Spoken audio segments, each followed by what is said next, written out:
Dear viewers, in this video I'm going to explain how to use the web-based tool Emulator 8086 for writing and executing 8086 microprocessor programs.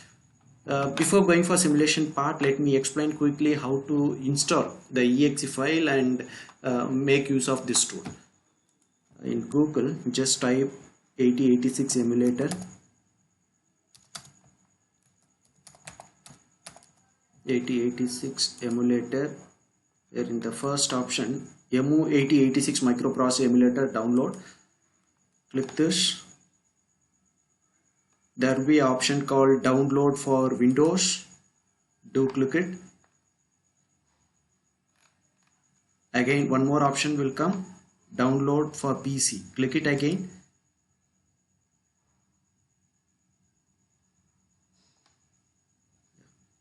Here your exe file is being downloaded. Since I have downloaded already, let me open the tool directly. This is the exe file. After downloading, you can double click it and install that tool. This is the icon for 8086 emulator tool. Here new option is coming. While creating a new file, go with new option. Here few options are there with the COM template, exe template, binary template, boot template. While creating new program, better go with the COM template. By default, this statement should be coming. Delete it. This is the editor window where you can write 8086 microprocessor program. With a simple example, let me explain how to make use of this tool. I'm going to add two numbers from the registers AX and BX, and the result will be available in AX. Finally, I'm going to store this result into some other memory location. The type of addressing mode, what I'm going to use for giving the input is direct addressing mode. You all know about the addressing modes of 8086 microprocessor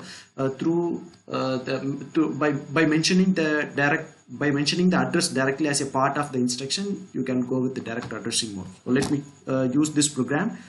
The first instruction will be assume CS : code.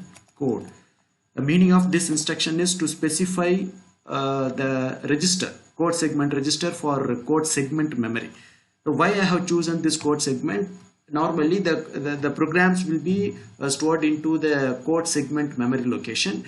The purpose of using CS register is this is a kind of 16-bit register which holds the starting location of the code segment memory. Next, I need to specify the starting location of my program. For that, you can use org. My starting location could be 1000H. I'm mentioning 1000H over here. Yes. And start writing the instructions for getting the input. Move is the command for moving data from one location into another location. Move AX, through the direct address, I'm going to give the input. 1200 will be the location for my first data. And move BX, my second data location is 1202H. Add these two values, add AX, BX. Finally, move the result into 1204, 1204H memory location. The source will be AX. To halt the program, you can use N command in emulator tool. That's it. Here my program is ready. What logic I have written here, I have taken the first input data from 1200 memory location and it is moved to AX register. Second data has been taken from 1202H, it is moved to BX register. Now these two values are added. The result will be available in AX register. From this AX register, the result is moved to 1204H. Now first save this program. While saving the program, it will be saved with the .asm extension. Why? Because this is assembly level code. This is not a high level language, or this is not a machine level language. This is a kind of middle level language between high level and machine level. This is the extension .asm. Let me choose the file name as Anand3. Yes, I saved my program now. Before going for execution part, you need to do compilation. So what this option will do is it will convert the assembly level language into the machine level code. while compiling it, it will ask for typing the file name again. See here, the extension is .bin. Previously, while saving the program, it was .asm. The purpose of doing this compilation is for converting the ASM file into executable file. So this is nothing but the binary file. Okay, so with the same name also you can save .bin file. So while doing compilation, the outcome will be .bin file, which is going to be executed if I click run button. Yes, with the same name I am saving this program. Yes, here suppose if you have any error in your program, that will be shown here. You can easily identify where the error is occurring, so that you will be able to debug it very easily. To demonstrate that, let me make some error here. org semicolon. Again, I'm saving the program. While compiling it, here I'm getting some error, overflow error. Okay, so why this overflow error is coming? If you include semicolon at the end of org, it will show overflow error. The emulator will not be executing this kind of code. But I have mentioned semicolon for all other instructions, but it is exempted for org. If you do include semicolon at the end of this org instruction, it will show error. Your code will not be even compiled. Okay, you cannot able to execute also. Fine. So why I have chosen this error for demonstration is, usually people want, while including the semicolon for all instructions, they will include it. If include semicolon for this org, it will show some error. To demonstrate that, I have taken this. Yes, good. I have removed this semicolon. Again, I am saving the code and do compilation with the same name. I am saving bin file. Now there is no error. Now close it. Now your program is ready for execution. Go for this option, emulate. If you do click it, this is the original source code. This window shows all your registers. Okay, these are the general purpose registers and different segment registers available in 8086 architecture, and index registers, base registers, everything is available here. While execution or after executing your program, you can know the status of all the registers, right? So that I will show.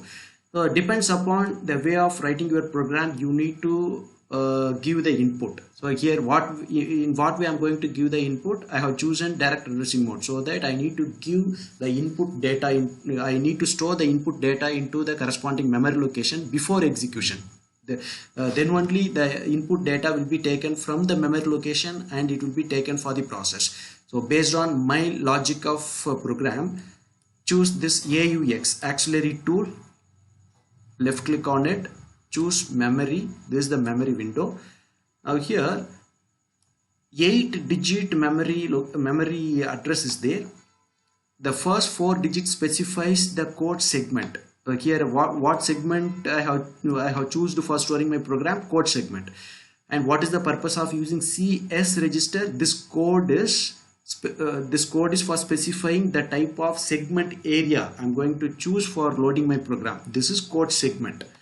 Okay, and the code segment starting location will be held by CS register, right? Now the CS register holds the starting location of the segment memory.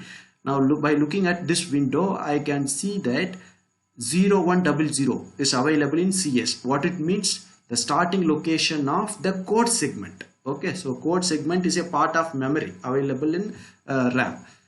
Yes, now this 0100 must be specified in the first 4 digits of this memory location. 0100. Here also 0100. If there is any difference between the value available here and what you are mentioning here, there will be problem. Okay, make sure that both are even. Next 4 digit, this could be the memory location for loading or showing the output.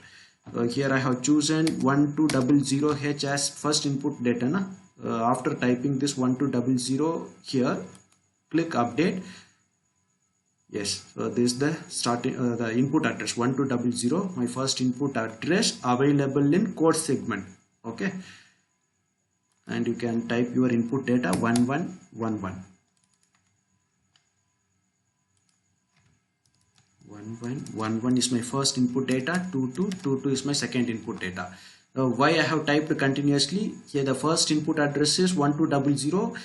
Since this is 16-bit data, you need to invoke two memory locations for holding two 8-bit values. I mean 116-bit data. This is 1200 and this is 1201. And next input location is 1202. This is 1202. This is 1203. If you look at the address location chosen for loading the chosen for storing the result is 1204. So this is next location. 1200, 1201, 1202, 1203.